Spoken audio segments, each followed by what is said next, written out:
Harika Yaşam takipçileri merhaba. Bugün sizlere Denizli ili Çameli ilçe merkezinde bulunan 13.768 metrekarelik arazimizden sesleniyoruz.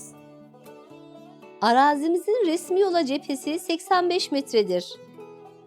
Arazimiz toplulaştırmadan geçmiş verimli tarım arazisidir. Kapalı hidrant sulama sistemi vardır. Sera teşvikli bölgede olan arazimiz düz olup Çameli Fethiye yoluna 1 kilometre mesafededir. Çameli ilçe merkezindeki bu harika arazimizi sakın kaçırmayın.